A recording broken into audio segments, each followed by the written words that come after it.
So, diluting solutions, and yes, my voice, I kind of have one, so I might be pausing to cough or pausing to try to catch my voice again. So, diluting solutions and finding asymptotes. Diluting solutions is really one of the reasons that we teach rational. It's like in science, whenever you dilute, like if you look over here, you can see we have a liter, and you can see that it's marked 4, 3, 2, 1.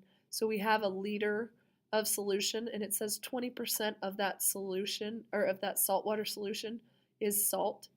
So how much of the original 1 liter solution is salt? So when we do this, or diluting solutions in science, this is really the one of the big things that we do rational. So if 20% of the solution, or yeah, 20% of the solution is salt, and we have 1 liter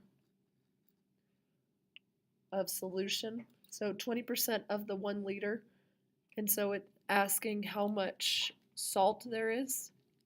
So what you can do is multiply 1 times 20%. Well, remember, in order to do that, you have to move the decimal twice. So I would do 1 times 0.20, which is 0.20. So 1 times 0.20 is 20, or 0.2. So there is 0.2 liters of salt.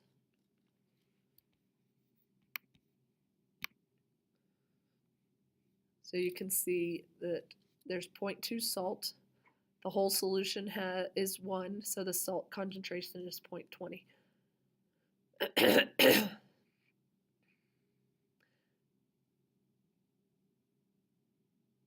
Then notice they added half of a liter of water. So now the salt is still the same, so they're just diluting the solution. So they still have 0.2 liters of salt. And they added 0.5. So now it's, sorry, hold on just a second. So they added the 0.5. So if the whole solution is 1, I'm just going to go ahead and make this table. So this is the salt. This is whole solution. And this is the concentration. So we still have 0.2 salt. Now we have 1.5 liters in our solution. This is 0.2. So the way you find this is you take the amount of salt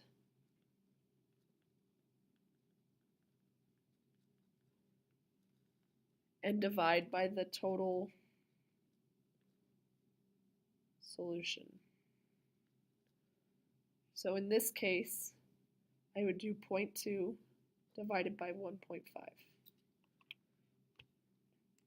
So 0.2 divided by 1.5.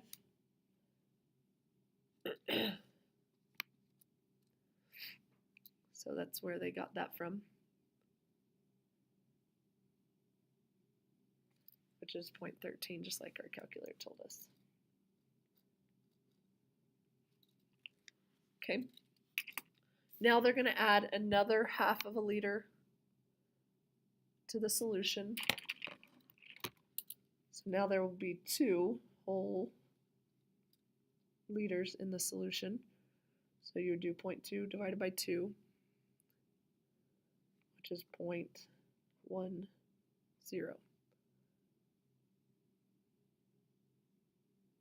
So 10%. This was 13%, because if you move that back to a percentage, it would be 13%. That would be 10%. And then this last one, they're going to add another 0.5, so do 2.5.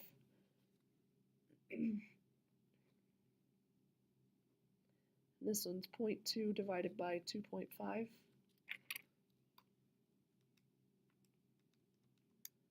Which is 0.08.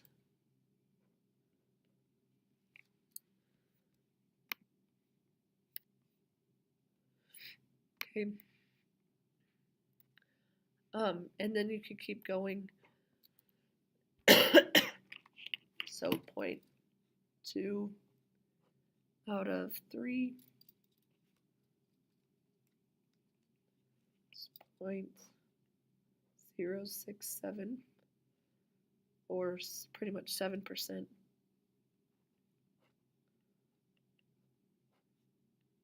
gonna go ahead and write them all out. So 0.2 divided by 3.5.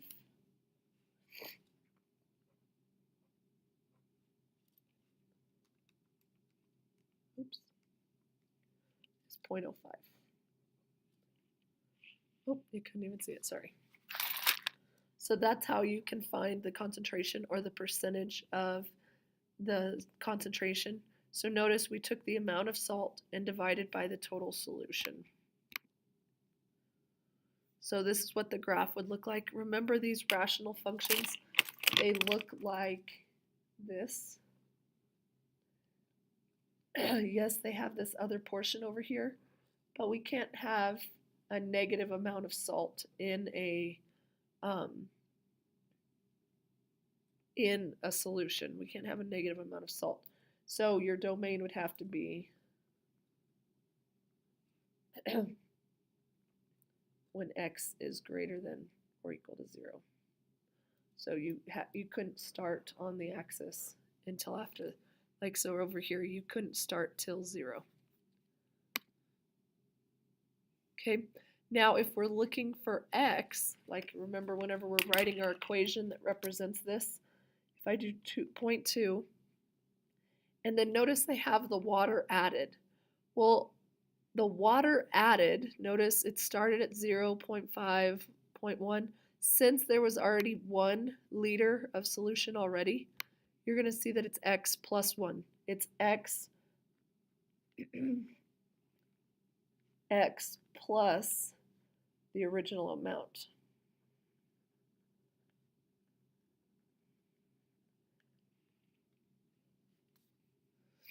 So then your final equation, you took the amount of salt, which is 0.2, and then did x. Actually, I'm going to take off that 0.2. Amount of salt. And notice the total solution just came from however much water was added, x is water added, plus however much you originally had.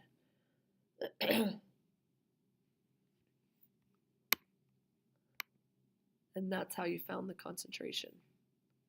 So that's what the graph looks like. All right, I'm going to do another quick example. So if I said that I had, let's say I have 15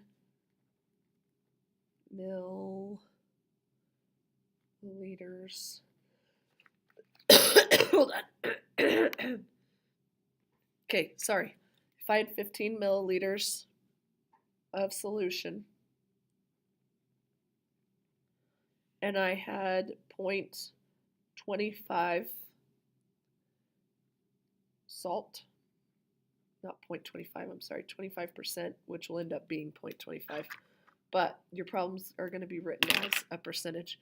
So if I have 15 milliliters of solution with 25% of it being salt, again, we're going to use this formula to set up our equation.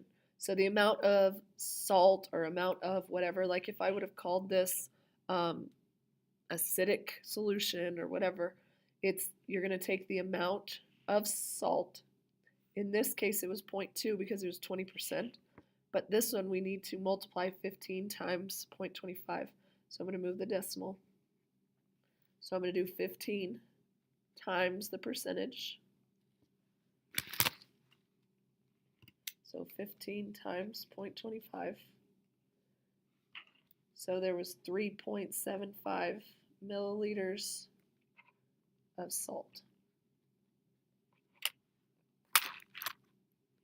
Okay.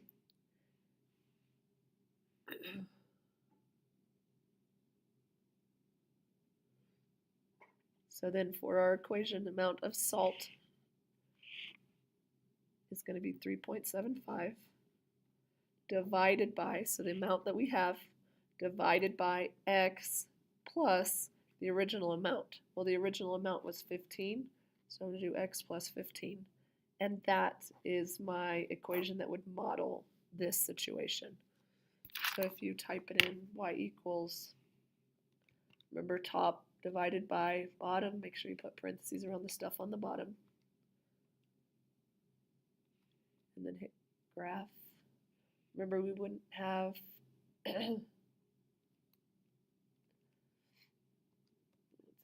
sorry. So we can't have negative stuff. So it started out as 25%, and you should see that whenever you do these. The percentage that you see here should be the percentage there, and the percentage should decrease each time. Okay, so that is how you write an equation when you're diluting a solution. Now finding asymptotes. I know that, oops, I clicked the wrong thing because I can't click the arrow. So asymptotes.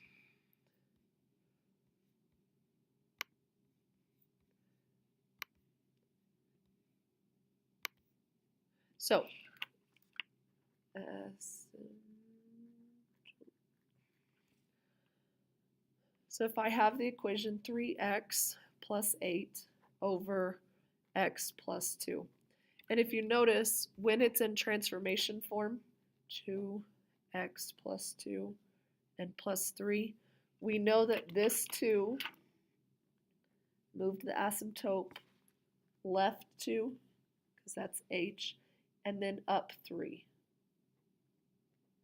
But I'm going to show you how to find it without having to do the step where you change this form into that form or that form into the other. So if I type that in my calculator, you can see it. So it would be 3x plus 8 divided by x plus 2.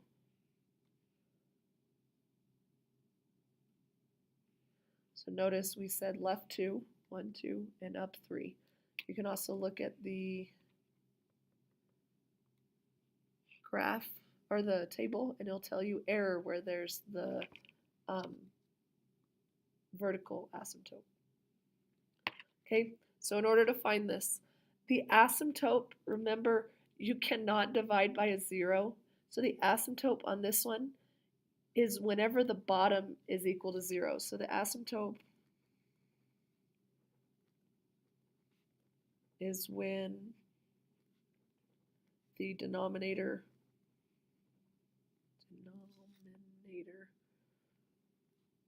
is equal to 0. So if I set the denominator equal to 0, x plus 2 equals 0. X plus 2 equals 0, and then solve it. So I would subtract 2, subtract 2. So when x equals negative 2, we have a vertical asymptote. Because remember, when x equals negative 2, it moved left 2, or it has to hit the x-axis. Now, in order to find the horizontal asymptote, you have to plug this into the equation. So it would be 3 times negative 2 plus 8, and then negative 2 plus 2.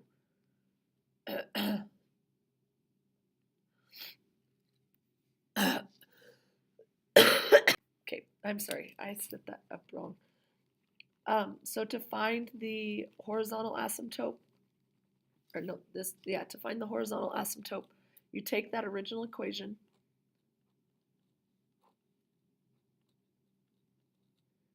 so take the original equation to find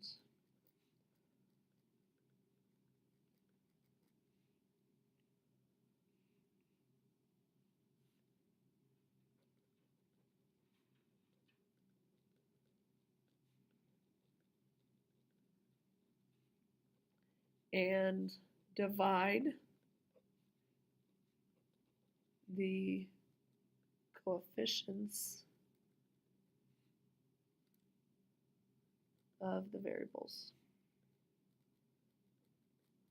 So all you're going to do here is you're going to look at the numbers in front of x.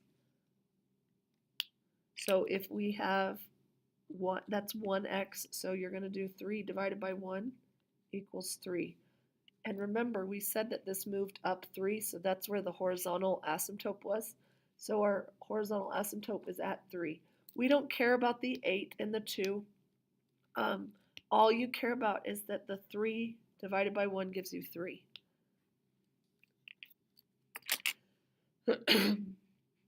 Okay, so let's do another example. So if I give you negative 4x minus 13 divided by x plus 2, and I told you to find the asymptotes. To find the first one, you need to set the denominator equal to 0. And you do x plus 2 equals 0. Oops, this one ends up being the same. Sorry, I should have picked a different one. But you just take the denominator and set it equal to 0. So subtract 2, subtract 2. So x would equal negative 2. So that's the vertical. And then the horizontal, you just look at this. Negative 4 divided by 1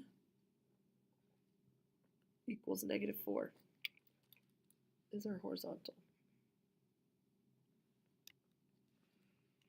Okay, again, I'm going to just type it in just to show you.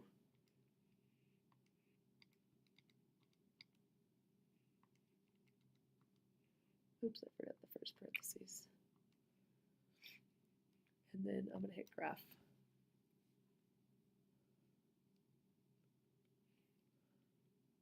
Okay, so there's a vertical asymptote at negative 2 and a horizontal at negative 4. Now this one, if you notice, is flipped over just because of that negative 4 right there. So that's the reflected over. So normally it would look like this, but since it has a negative leading coefficient, it reflected over. So that's why you see it like that. Instead of drawing it in the first quadrant, like this, since it has a negative leading coefficient, it's flipped over. So it looks like that. Okay. So that is asymptotes.